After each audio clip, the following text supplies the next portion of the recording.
Hi everyone, I am Dr. D. Akila Devi, working as an Associate Professor in Department of Pharmaceutics, School of Pharmaceutical Sciences, Vistas, Pallavaram, Chennai 600117.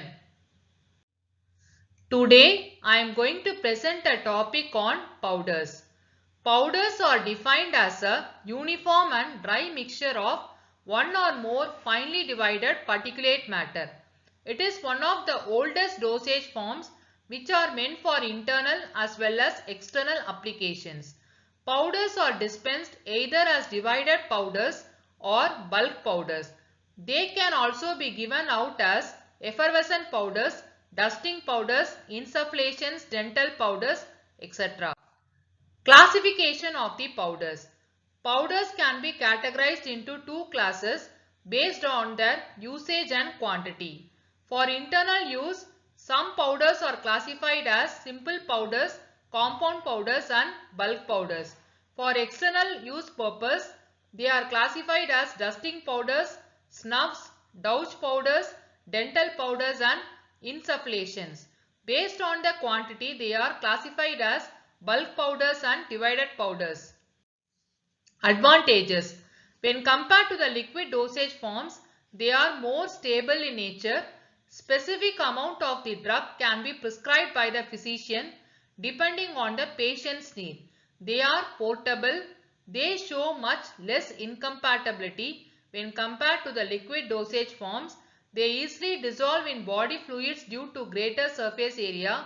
They do not need any special machinery and techniques and hence can be produced extemporaneously. Disadvantages. Powder drugs containing bitter, nauseous taste and unpleasant taste cannot be dispensed. Powder drugs which are deliquescent and hygroscopic in nature cannot be dispensed. Drugs affected by atmospheric conditions are inappropriate for dispensing in powder dosage form. Preparation of powder drugs is a time-consuming process. Mixing of powders. One of the following methods are employed for mixing of powders. They are spatulation, trituration, geometric dilution, sifting and tumbling. Spatulation. In this process, the powders to be mixed are placed in a porcelain tile or on a paper and then mixed with spatula by moving it over the powder. Trituration. This method is useful for reducing particle size as well as mixing powders. The term trituration suggests that the pestle is moved in a circular motion by applying pressure. The movement should be started from the center to the periphery and then back to the center. This cycle is repeated till the desired mixing has been achieved.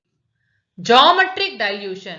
When a large quantity of the diluent is needed to dissolve potent substances, this mixing is used. This process is generally employed in case of any inconsistency among the quantities of individual constituents. It is a continuous process in which diluent is equal to the volume of the mixture in the mortar is added at every successive step until all the diluent have been mixed. Shifting. In this method, the powders to be mixed or passed through sifters. This process is used to produce a light fluffy product and does not involve adding potent drugs to a diluent base. Tumbling. In this process, powders are blended in huge vessel which is rotated via electrical motor. Pharmaceutical industries utilize these blenders as large volume powder mixers. Stability problems. Some of the stability problems in powders are efflorescent, hygroscopic, eutectic mixture, explosive mixture, volatile substances and liquids. Thank you.